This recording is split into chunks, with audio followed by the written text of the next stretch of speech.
2023년 상반기 DT 업데이트 총정리. 와, 23년 상반기가 업데이트 정말 많이 됐어요. 근데 그 업데이트가 된 것을 정확하게 인지하지 못하고 답변하고 좀 준비를 할 때에는 갑자기 실제 시험에서 또 당황할 수 있단 말이에요. 그래서 그거를 총정리해 놓았으니까 보도록 합니다. 첫 번째, 인터뷰의 라이팅, 스피킹까지 점수에 포함됩니다. 변화 시기가 4월 초 되어 있고요. 보시면 인터뷰 섹션은 원래 라이팅 샘플과 스피킹 샘플로 말하기 쓰기 영역이 한 문제씩 포함되는데요. 오직 대학교 어드미션 팀에게 점수와 함께 전달되는 참고 영상일 뿐 원래 오버롤에 영향을 끼치지 않았어요. 그런데 23년 4월 초부터 오버롤 점수에도 영향을 주는 채점 섹션으로 변경이 된 겁니다. 2장의 4강입니다. 듀오링고 테스트 점수대별 자주 틀리는 오류가 있는데요. 한국인의 첫 점수 85에서 한 95점 정도 나오더라고요. 자, 그러면 현재 나의 DT 실제 시험 점수가 85에서 95점 사이다. 그러면은 한 평균적으로 처음 시험에서 받는 점수라고 생각을 해보시면 돼요. 그러면 85, 90, 95점 학습자들은 어떠한 특징을 가지고 있는지, 답변에 어떠한 오류를 많이 포함하고 있는지를 좀 분석해 보는 거예요. 3장의 14강입니다. 13번째 유형인데요. 리스닝 섹션이에요. 와, 리스닝 섹션이 추가가 되고요. 그리고 또 역시나 다른 유형의 빈도수 줄었습니다. 그래서 막 리스닝 섹션이 나와가지고 어떡하나라는 생각보다는 다른 유형도 좀 줄었으니까 요것만 우리가 잘하면 점수 더 받을 수 있을 것 같고요. 그리고 가장 또 어려워하는 것이 이제 요약하는 유형을 좀 많이 어려워하시더라고요. 그래서 이번 강의에 리스닝 섹션의 요약하기 유형 템플릿까지 준비해놨습니다.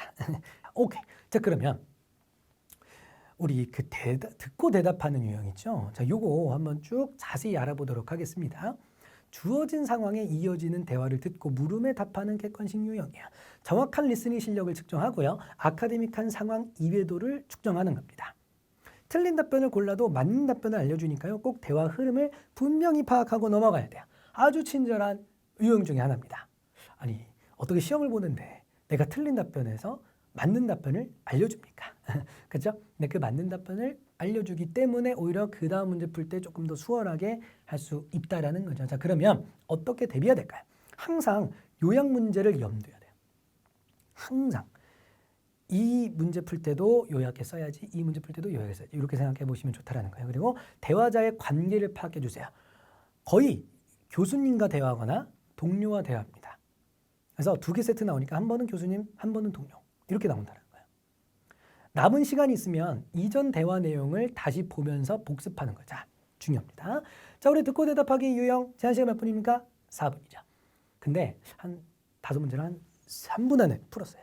1분 남은 시간이죠. 그 1분 남은 시간을 내가 그 전에 풀었던 답변을 위로 올려볼 수 있어요.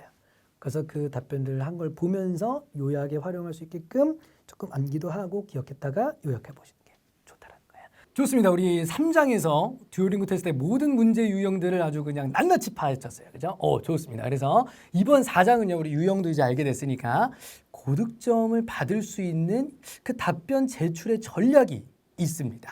같이 한번 보자고요. 듀오링고 테스트의 고득점 답변 제출 전략이란 고득점을 받는 방법이 생각보다 간단해요.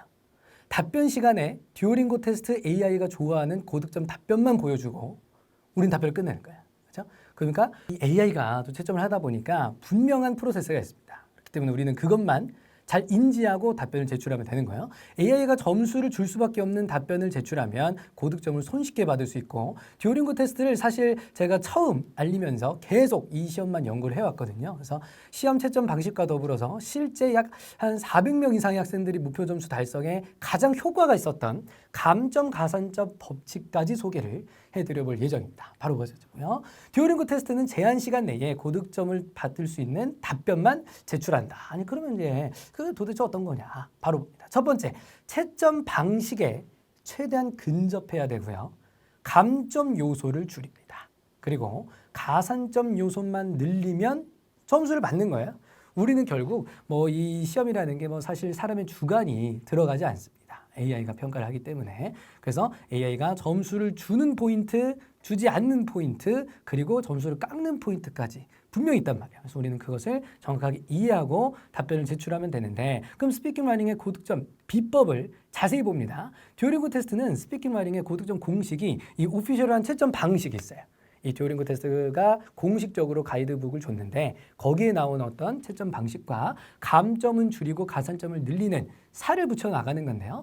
사실 듀오링고 테스트가 직접 발표한 스피킹 라이팅 채점 방식이 하나씩 우리가 좀 차근차근 분석하고 이해를 합니다. 그에 맞는 답변을 뼈대로 구성을 하는 건데 이후에 감점 가산점 법칙을 적용해가지고 살을 붙여주는 거예요. 자신의 답변을 좀 보면서 감점은 줄이고 가산점을 늘려가지고 결국 답변을 제출한다. 이거를 거의 이제 공식처럼 외우는 거야.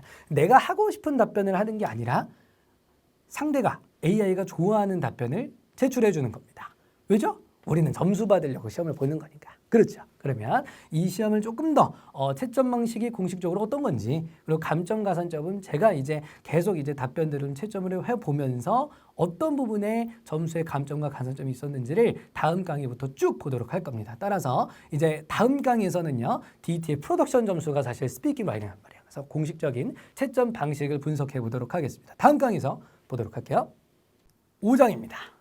나의 숨은 점수를 찾아주는 10가지 법칙. 한마디로 우리 이제 점수를 어떻게 받는지는 알았으니까 이제 숨은 점수를 또 찾아서 최대한 우리 점수 올려볼 거예요. 일단 바로 볼게요. 첫 번째, 리딩 리스닝 문제를 효율적으로 푸는 법이에요. 이게 어떤 걸까요? 답변을 빨리 해도 가산점이 없고요. 제한 시간을 꽉 채워서 답변해도 감점이 되지 않습니다. 이게 중요한 거예요. 자, 무슨 뜻이냐면 제한 시간 동안에 내가 빨리 푼다고 점수 더 주지 않습니다. 그리고 늦게 푼다고 해서 감점 주지도 않아요. 그래서 저기 있는 해당 유형들을 좀 보시면서 시간에 너무 쫓기지 마셨으면 좋겠다라는 뜻입니다. 그리고 올바른 답변을 제출할 수 있도록 최대한 검토 후에 넘어가야겠죠? 그러니까 어차피 맞는 답인지 틀린 답인지만 본다라는 거예요. 점수를 채점할 때는. 그러니까 올바른 답변을 내가 정확하게 했는지 검토 후 넘어가기. 6장의 2강입니다. 자주 발생하는 미인증 사례와 해결법. 미인증 때문에 고민 많으시죠? 받지 않아도 받을 것 같아서 고민이 많습니다. 그러면 시험 미인증이 일단 뭘까요? 시험 도중에 기술적 결함이 발생한 경우에도 결과를 인증하지 못할 수 있으니까 시험 보기 전 1장에 시험 규칙을 제가 아주 자세히 설명드렸었죠. 꼭 재검토하고 시험에 봐주시면 좋을 것 같고요. 시험 규칙을 위반한 것으로 의심을 받으면 시험 결과가 인증되지 않을 수 있다. 이게 미인증이라고 볼 수 있겠습니다. 한마디로 감독관이 없는 시험이니까 부정행위를 항상 의심할 수밖에 없어요. 규정이 까다로운 만큼 우리 시험의 공정성도 높아지니까 미리 대비를 해주시고 시험 규정이 왜 이렇게 엄격해? 라는 것보다는 조금만 잘 준비하면 편리하게 시험 볼 수 있다는 것을 조금 생각해 주시면 좋을 것 같네요. 그리고 시험 미인증의 대표 사례 보도록 하겠습니다. 첫 번째 뭘까요? 장시간 화면에서 시선을 돌렸습니다. 혹은 눈을 떼었습니다. 라는 거예요. 발생하는 이유가 뭐냐면요. 듀오링고 테스트 측은 학습자가 모니터 뒤에 어떤 것을 붙여놓았을지 어떤 부정행위로 시선을 뗀 것인지 알 수가 없습니다. 그래서 주어지는 거예요. 그래서 제가 해결법을 계속 이제 실험을 해보고 좀 연구를 해봤는데 뒤에 큰 거울을 배치하는 게 나쁘지 않아요. 큰 거울을 배치하면 우리 모니터 뒤에 뭐가 있는지 없는지를 정확하게 보여줄 수 있습니다. 그리고요, 빨간 색깔 작은 동그라미 스티커 있죠? 그거를 카메라 아래에다가 붙여놓고요. 이걸 응시하면서 시험을 한번 봐보세요. 그러면은 카메라 렌즈를 보면서 스피킹 답변하는 것보다는 훨씬 더 시선 고정이 잘 되더라고요. 그래서 이 두 가지를 한번 해결을 해보시면 좋을 것 같습니다. 7장의 3강입니다. 시험 직전에 꼭 숙지해야 될 8가지 사항이에요. 시험 직전에 머리 좀 복잡해요.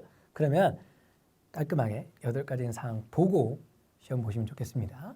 첫 번째, 최대한 조용한 곳에서 조용한 시간에 시험을 봅니다. 60분 동안 최대한 집중할 수 있는 환경을 좀 갖춰주셔야 돼요. 주변 소음이 없어야 하는 것은 물론이고요. 인터넷 연결 상태 확인은 당연합니다. 이 외에도 내 컨디션을 최상으로 유지한 채 시험을 봐야 되겠죠. 시험 일주일 전부터는요. 시험 치를 시간대에 맞춰서 공부하는 패턴과 루틴을 구축합니다. DT 자주 묻는 질문 탑 10을 보도록 하겠습니다. 첫 번째부터 5번째 질문 빠르게 쭉 보도록 할게요. 첫 번째 질문입니다. 단기간 100점이 목표예요. 그럼 어디를 집중해서 공부해야 될까? 이 질문 많습니다. 그러면 단어 공부의 시간을 좀 투자하시는 게 가장 좋습니다. 옥스퍼드 3,000 단어를 모를 경우에는요. 100점이 좀 나오기가 어렵거든요.